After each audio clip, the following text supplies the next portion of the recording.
Teresa Farrell here with Camden TV Today, here with Jimmy Schubert, the Command Master Chief of the Kings Bay Naval Submarine Base, doing our next section of Military Matters. We are here to discuss, actually kind of follow up on what we discussed last segment with the DEFY program. Jimmy, would you kindly elaborate?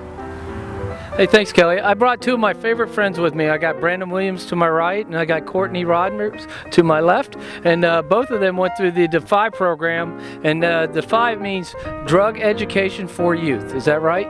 It's right? Okay. But but what I brought these guys on for today is so that we could actually spend some time talking a little bit about what they learned, what was fun, and would they be willing to come back. So Brandon, what did you learn from the DEFY program in the 8 days that you were there? What was the two things that picked out at you? I had learned different things about drugs that I hadn't learned in school. About the grades that I've been through, they haven't taught us that.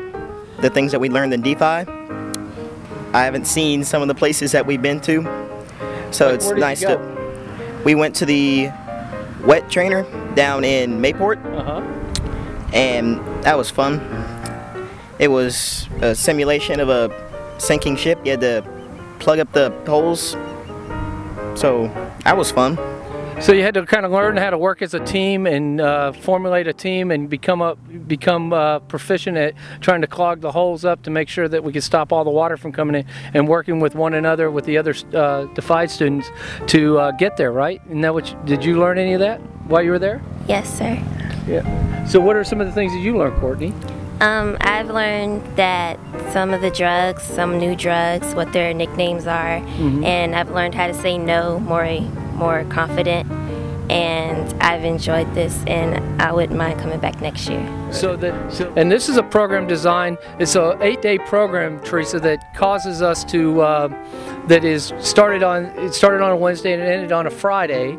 And what we did is we put together, it's a fully funded federal program that we have here on the base. We had 30 students involved in it.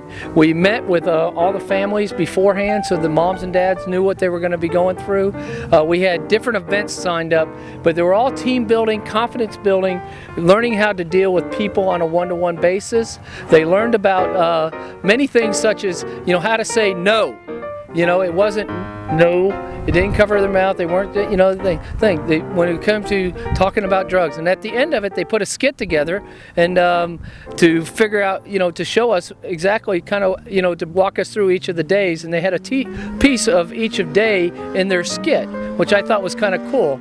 And they did it with all the kids, and it didn't matter if they were 12 years old or if they were 9 years old. They all were together. And so Courtney, would you tell us a little bit about your skit? Me and Brandon were in the same skit, and Emily, she was the schoolgirl that came from school every day, and she had two spies, which were Micah, and she wanted to pressure Emily into drugs. So Emily said no confidently, and Brad and Gavin, were the police officers, came and saved her. So you saved my daughter. That's wonderful. I appreciate you doing that. So these are some of the things that we talked about this summer, and it's a great program. We had a great experience with our families. I think everybody that went through it had a wonderful time. Every day when I came to pick up the kids or saw the kids during the day, there was never an unhappy face. And they did things like do colors in the morning. They raised and lowered the flag together as a team, and they just continue to build on that. And the neat thing about this program is it's not just 8 days and it's over, that they actually meet once a month now for the next year, up until May of next year, so that they continue to build these relationships with the folks that they went through the program with. So at the end of the day, this is a solid program, but it doesn't stop when it was over. It continues throughout the year, and then we bring these guys back as junior mentors next year to help the next set of group coming in. So I believe that this is a wonderful program. It was great. These two great individuals, they're great Americans in my view, and I appreciate everything that you guys did, and thanks so much for both of you coming out and helping me out with this today. Okay, so thanks. You're welcome. Thank you, Jimmy, for coming out and joining us with the follow-up. Thank you guys for coming out and playing and staying alive with the program, coming back as mentors. That speaks volumes for the two of you. Thank you for joining us, and keep watching Camden TV Today.